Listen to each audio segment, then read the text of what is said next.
मुळासाठी माजी मुख्यमंत्री शिवराज चव्हाण साहेब, कार्याध्यक्ष खान साहेब आणि माझे सहकारी वाघमारे उपस्थित आहेत. मी प्रतादेशाला विनंती करतो त्यांनी आपल्याला संबोधित करावं. आज कार्यकारिणीची मीटिंग आता संपली आणि जे काही लोकांना अपेक्षित होतं ते अपेक्षित पद्धतीची होऊ शकली नाही. त्यामुळे मूळ प्रश्न आहे की काँग्रेस एक संघ आणि मी सातत्यानं सांगत होतो की काँग्रेसमध्ये कुठेही वाद नाही, आम्ही सगळे एक आहोत असा संदेश मी सातत्यानं देत होतो. पण नागपूर आणि अमरावतीच्या निवडणुका हरल्यानंतर ज्या पद्धतीनं भारतीय जनता पार्टीच्या वतीनं एक वातावरण काँग्रेसच्या बद्दल निर्माण करण्याचं काम सुरू झालेलं होतं आणि काँग्रेसमध्ये विभाजन अशा पद्धतीचं चित्र पूर्ण महाराष्ट्रामध्ये निर्माण करून पुन्हा कल्याण आणि चित्रपट या दोन्ही जागेमध्ये आपल्याला जिंकता येते का असा एक प्रयत्न भाजपच्या वतीनं सुरू झालेला होता आणि त्याला आता पूर्णविराम झालेला आहे. आज आपल्याला आमचा कसबा आणि चिंचवड या दोन्ही महाविकास आघाडीच्या दोन्ही उमेदवाराला त्या ठिकाणी निवडून आणण्याचा एक संकल्प सुद्धा आज आमच्या कार्यकारिणीमध्ये आम्ही केलेला आहे आणि एकजुटीनं आमची पूर्ण कार्यकर्ते या दोन्ही विधानसभेमध्ये जाऊन महाविकास आघाडीच्या उमेदवाराचा प्रचार करतील आणि दोन्ही उमेदवार जिंकण्याचा एक निर्णय या ठिकाणी आम्ही केलेला आहे. काही ठराव आम्ही त्याच्यामध्ये केले. त्याच्यामध्ये राहुल गांधीची जी पदयात्रा भारत जोडोच्या माध्यमातून केली या यात्रेचं कौतुक देशात जगामध्ये केलं जातं आणि त्याचा साथ अभिमान महाराष्ट्र प्रदेश काँग्रेसला आहे म्हणून आज आम्ही ठराव त्या माध्यमातून केलेला आहे. दुसरा ठराव आमचा एक झाला की महाराष्ट्रामध्ये शेतकऱ्यांच्या बद्दलचं राज्याचं आणि केंद्राचं सरकार हे सातत्यानं दुर्लक्ष करते आहे. कापूस असेल, धान असेल, सोयाबीन असेल, कांदा असेल, या पिकाला शेतकऱ्यांच्या शेतीच्या मालाला भाव नाही. शेतकऱ्यांचा माल घेतला जात शेतीमाल घेतला जात नाही. त्याला घेतला तर त्याला वेळेवर पैसे दिले जात नाही आणि मोठ्या प्रमाणात शेतकऱ्यांच्या आत्महत्या आता महाराष्ट्रामध्ये सुरू आहे. राज्यातलं आणि केंद्रातलं सरकार त्याच्याकडे मुद्दामून दुर्लक्ष करत आहे. शेतकरी विरोधी सरकार भारतीय जनता पार्टीची या सरकारला रस्त्यावर आणि विधानसभेमध्ये दोन्ही ठिकाणी भट्टीवर आणण्याचा निर्णय काँग्रेस पक्षाच्या वतीनं केला गेलेला आहे. दुसरा, आज त्या जोडो प्रोग्रामच्या माध्यमातून रोजगार मेळावे घेतले जातील, महिला मेळावे घेतले जातील आणि त्या माध्यमातून तरुणांना रोजगाराच्या संध्या कशा उपलब्ध करून दिल्या जातील, त्यांना धीर कसा दिला जाईल आणि हे सरकार कसं तुमच्या विरोधात आहे तसं खासगीकरणाकडे त्यांनी वाटचाल सुरू केलेली आहे आणि खासगीकरणाच्या माध्यमातून आरक्षण कसं संपवले केंद्रातलं आणि राज्यातलं सरकार निघालेलं आहे त्याबद्दलचं एक जनजागृतीची मोहीम काँग्रेस पक्षाच्या वतीनं हास्य जोडो कार्यक्रमाच्या माध्यमातून घेतली जाणार आहे. गरीब लोकांच्या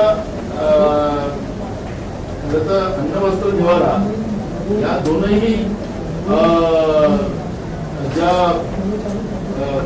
अन्न वस्त्र निवारा या मूलभूत अधिकार असताना सुद्धा घरकुलं महाराष्ट्रातून वापस चालली, लोकांना घरकुलं मिळत नाही. गरीब घरकुलं न राहता 31 डिसेंबरला राज्यातलं सरकार गरिबांना घर बांधून देऊ शकणार नाही तर आपल्या राज्यातला कोणता दुसऱ्या राज्यामध्ये गुजरातमध्ये जसं उपभोग वापस दिले तसं राज्यातले घरकुलं गरिबाचे सुद्धा गुजरातला पाठवण्याचं पाप महाराष्ट्रातलं एकनाथ शिंदे आणि फडणवीसांच्या सरकारने केलं. हे विरोधी हे सरकार आणि दुसरं माध्यमावर सातत्यानं होणारे हल्ले, सत्तेचा दुरुपयोग आपण पाहिलं असेल की रिफायनरीच्या याच्यामध्ये एका पत्रकाराला रत्नागिरी जिल्ह्यामध्ये त्याच्या गाडीला एका जीपनी त्याला उचलून मारण्याचं पाप त्या ठिकाणी झालं. पत्रकारांना सुरक्षित या राज्यात पत्रकार सुरक्षित नाही, महिला सुरक्षित नाही आणि त्या दृष्टिकोनातून काँग्रेस पक्ष ही लढाई विधानसभेत आणि रस्त्यावर लढेल. पत्रकारांच्या कुटुंबाला काही घोषणा केली सरकारने की 25 लाख देऊ. 25 लाखामध्ये त्यांनी जीव वापस आणतात काय पत्रकारांनी निर्भयपणे आपलं मत मांडणं हे चुकीचं आहे का, हे सगळे प्रश्न त्या ठिकाणी निर्माण केले जातील. पत्रकारांच्या हल्ल्याचा जॉब विचारला जाईल. आपण पाहिलं की बीबीसी संस्थेने जी एक नरेंद्र मोदींच्या बरोबर एक फिल्म तयार केली, जी वास्तविकता आहे ती जगभरामध्ये दाखवली जाते आहे, पण देशामध्ये दाखवली जाऊ नये याचा प्रयत्न भाजपच्या वतीने केला जातो आहे. सुप्रीम कोर्टामध्ये हे लोक गेले आणि सुप्रीम कोर्टाने त्यांना ही फिल्म देशामध्ये दाखवण्यामध्ये रोख लावण्याच्या बद्दलचं पण सुप्रीम कोर्टाने सांगितलं की याला थांबवता येणार नाही, तिला दाखवण्याचा कुणाला मनाई करता येणार नाही. अशा पद्धतीचं मान्य सुप्रीम कोर्टाने जेव्हा सांगितलं तर केंद्रातल्या 3 यंत्रणा ज्या गुन्हा म्हणून नरेंद्र मोदी वापरतात, ईडी, सीबीआय आणि इन्कम टॅक्स या एजन्सीचा पुन्हा त्यांनी दुरुपयोग केला. बीबीसी सारख्या प्रामाणिक पत्रकारिता करणाऱ्या, वास्तविकता दाखवणाऱ्या व्यवस्थेवर ईडीची आपल्या इन्कम टॅक्सच्या धाडी त्या ठिकाणी मुंबई आणि दिल्लीमध्ये पाडल्या. जागतिक पातळीवर याच्यावर टीका करण्यात आली. देशाची बदनामी करण्याचं काम भाजपच्या वतीनं आणि कालच आपले इंडियन जी पत्रकार जी संस्था आपली या संस्थेने सुद्धा याचा निषेध केला. त्याच्यामध्ये दैनिक भास्कर असेल असे काही पेपरचा सुद्धा त्याच्यामध्ये उल्लेख केला की मागच्या वेळेस हे सरकारचे जे काही या देशातलं हे अहित करताय असं पेपर जे काही लिहितं त्या बद्दलचाही उल्लेख या संस्थेने प्रामुख्याने केलेला आहे. आणि ही आता या पद्धतीची जी हुकुमशाही आहे ही आता सहन केली जाणार नाही अशा पद्धतीची या संस्थेने सुद्धा भूमिका घेतलेली आहे. आमचे नेते राहुल गांधीजी आणि आमचे राष्ट्रीय अध्यक्ष मल्लिकार्जुन खरगे साहेबांनी सुद्धा ते लोकसभेमध्ये आणि राज्यसभेमध्ये अदानी ग्रुपच्या संबंधाच्या बद्दलचे प्रश्न उपस्थित केले. त्याच्यात LIC असेल, SBI असेल, या बँकांना असं लुटलं गेलं, डाका टाकण्यात आला, सामान्यांचे पैसे लुटले गेले, या सगळ्यांचे प्रश्न आणि अदानीशी नरेंद्र मोदींचे संबंध काय, ते कुठल्या कुठल्या देशात त्यांच्याबरोबर होते, त्या देशामध्ये कसे कॉन्ट्रॅक्ट म्हणून दिले, हे प्रश्न विचारले असतात. ते प्रश्नच लोकसभेच्या आणि राज्यसभेच्या पटलावर काढणं म्हणजे लोकशाहीचा खून जो झाला त्याचाही निषेध करण्याचा ठराव आम्ही आज आमच्या कार्यकारिणीमध्ये घेतलेला आहे. आणि लोकशाही जिवंत राहिली पाहिजे, संविधान जिवंत राहिलं पाहिजे आणि हा देश महासत्ताक बनला पाहिजे. जे स्वप्न राहुल गांधींचं, सोनिया गांधींचं आहे पूर्ण करण्याचा एक संकल्प सुद्धा आम्ही आजच्या या कार्यकारिणीच्या बैठकीमध्ये केलेला आहे. नाना भाऊ, आज बिल जमा झाले का बाळासाहेब थोरात आपल्या बाजूला मी सुरुवातीलाच प्रश्न उपस्थित केला होता. मी सांगितलं की आमच्या काँग्रेस पक्षामध्ये कुठेही काही वाद नाही. हे वातावरण नागपूर आणि अमरावतीची निवडणूक जिंकण्यासाठी केलेलं एक वातावरण होतं. त्याची मी सुरुवातीलाच काँग्रेसचा प्रदेशाध्यक्ष म्हणून मी सुरुवात केलेलं होतं की आमचा कुठलाही वाद नाही. बाळासाहेबांनी सुद्धा परवा आपल्याला सांगितलं की आमचा कुठेही वाद नाही. त्यामुळे वाद निर्माण करण्याचा जो प्रयत्न झालेला आहे तो आता पूर्ण ठरलेला आहे आणि कसबा आणि चिंचवड या दोन्ही निवडणुका महाविकास आघाडी ज्येष्ठ नेत्यांशी चर्चा करण्याची एक परंपरा असते. नगरमधली जी कार्यकारिणी तुम्ही बरखास्त केली, स्वतः बाळासाहेब थोरात नगर जिल्ह्यातून येतात, ती कार्यकारिणी बरखास्त करताना तुम्ही त्यांना विश्वासात घेतलं ना?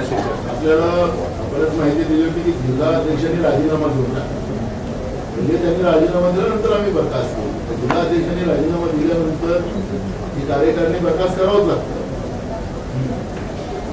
या संदर्भात थोरात साहेबांशी बोलणं झालं होतं. सांगतोय तुम्हाला सांगूच ना.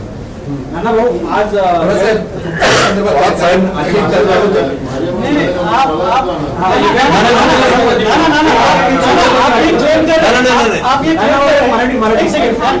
एक प्रश्न आहे की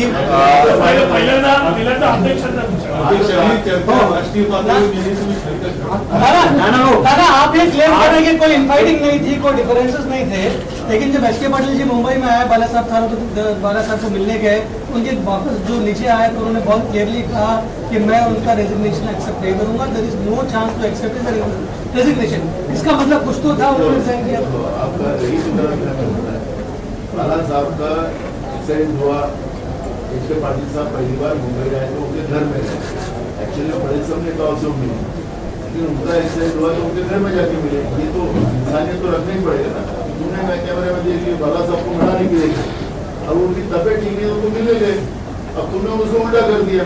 अब मैं यही कहना चाहता हूँ कि कोई फाइटिंग नहीं है, फाइटिंग लेते तो अभी हम फाइटिंग होती ना, हम लोग कितने हंसे यहाँ पर आए, आपने देखा होगा आवाज तो नीचे अगर हम लोगों ने लाइव रखा था। बाळासाहेबांनी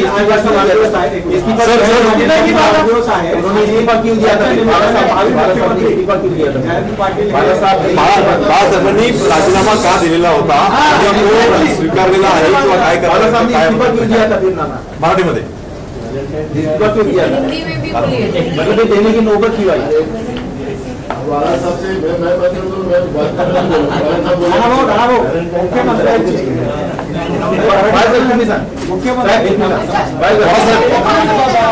मराठी होता ना राजीनामा का दिला होता त्यांनी आणि दिल्लीला पत्र का पाठवलं होतं? सर आप बताइए। तुम्हाला ते सांगितलं की त्यांनी पत्र पाठवलं, तुमच्याकडे एक कॉपी तर दाखवा मला, देश तुम्हाला सातत्याने विचारतो त्यांच्या राजीनाम्याची तरी कॉपी दाखवा। तुम्हाला मी सातत्याने मीच मांडत होतो प्रश्न, बाळासाहेबांना आतमध्ये म्हणजे आपल्या रूममध्ये तुमचा टीव्ही पाठवून त्यांच्या काय वेदना होत होत्या, मला त्यांच्या भेटा वाढवायचं काम तुम्ही केलं ते। नाना एच.के. पाटलांनी मान्य केलेलं आहे की थोरातांनी राजीनामा दिलेला आहे, तो आम्ही ऍक्सेप्ट करणार नाही। तुम्ही कसं म्हणताय की दिलेलं नाही म्हणून? नेमकं काय सच्चाई क्या है वो बताइए सर। सच्चाई कुछ नहीं, कोई झगड़ा नहीं, कांग्रेस एक है। और आपने देखा है कि आज कार्यकारिणी का जो मीटिंग में हम लोगों ने जो पुरस्कार हासिल किए, जनता ने कांग्रेस और महाविकास आघाड़ी को जो आशीर्वाद दिया उसकी हमने खुशी मनाई है, और आने वाली सब लड़ाइयाँ कैसी जीती जाए उसकी एक रणनीति हमने बनाई, और हम सब लोग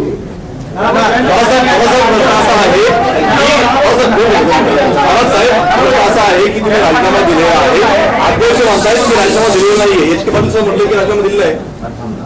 जयंत पाटलांचा एक मिनिट ऐका ना,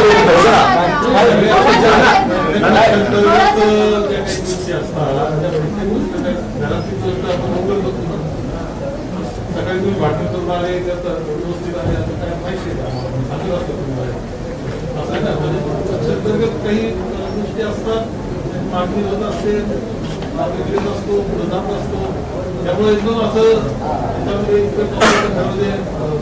चर्चा होणं आवश्यक नव्हतं असं माझं। तुमची नाराजी दूर झाली का? नाराजी होती असं मध्ये त्या दिवशी तुम्ही म्हणाल का अध्यक्षांना भेटल्यानंतर सगळा काय त्यावर निर्णय घेतला?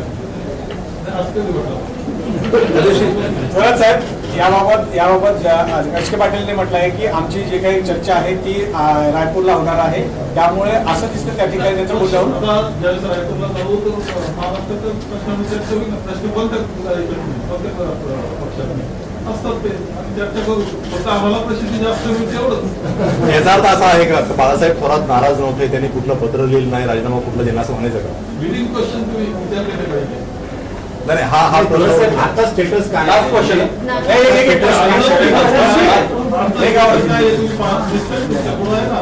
वेगळं स्टेटस सांगण्याची आवश्यकता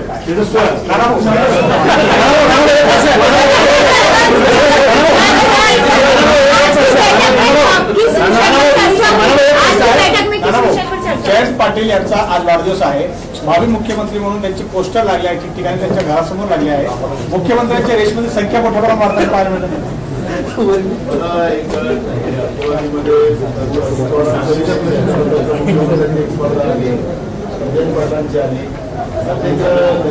मुख्यमंत्री व्हावा असं प्रत्येक पक्षाच्या नेत्यांना वाटतंय, काय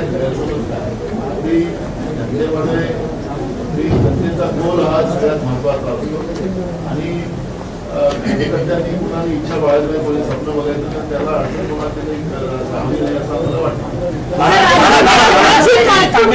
चर्चा हुई वो बताइए। आज के बैठक में राहुल गांधी जी का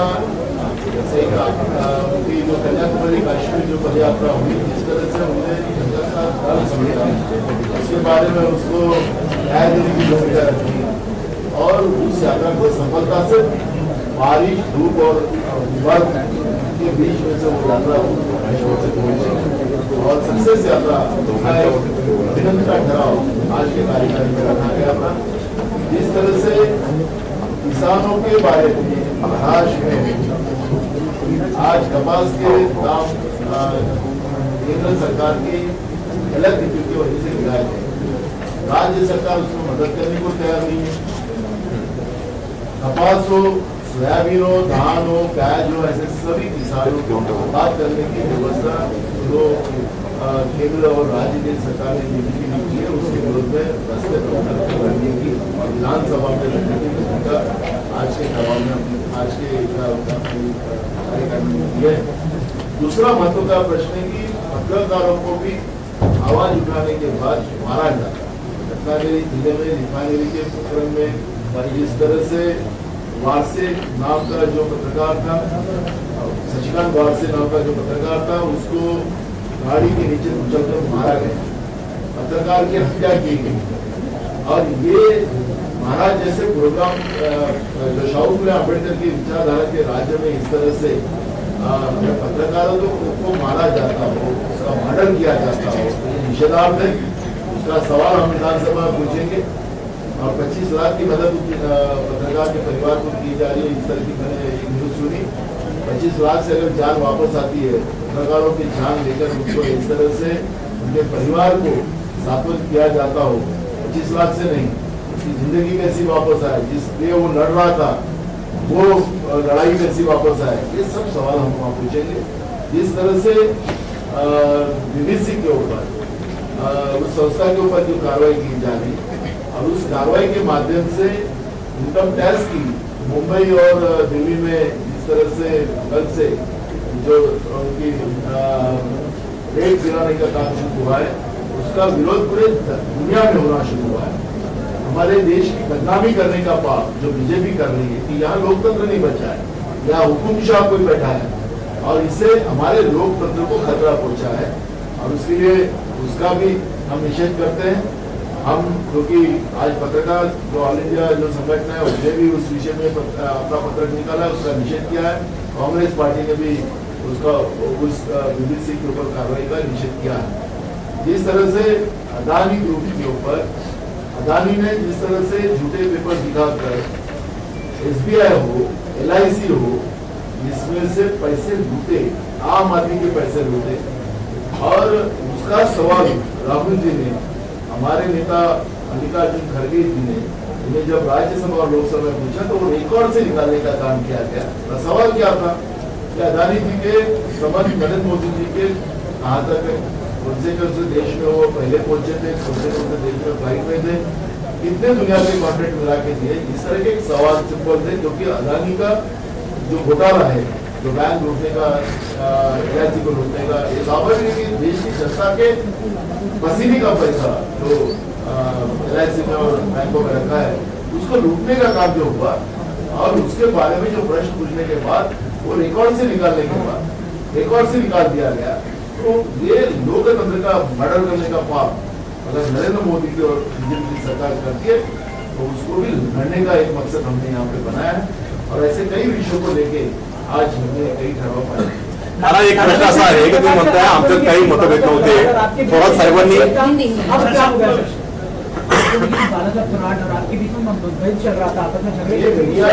मीडिया का बीच में का मतभेद था, हमारा आपस में कोई मतभेद नहीं था। आज आपने देखा होगा इस तरह का माहौल बनाने का बीजेपी ने डिसाइड किया था क्योंकि नागपुर और अमरावती का जो इलेक्शन चल रहा था उसको जीतने के लिए उन लोगों ने उस तरह का माहौल बनाया था और माहौल को बढ़ाने की कोशिश वो कर रहे थे क्योंकि कस्बा और चिचोड़ में जो बाई इलेक्शन लगे हैं उस बाई इलेक्शन को भी जीतने की कोशिश बीजेपी करना चाहती है, लेकिन ये मकसद कभी उनका सक्सेस नहीं होगा। महाविकास आघाड़ी के हमारे कस्बा के और चिचोड़ के दोनों उम्मीदवार हमारे जीत गए। Thank you.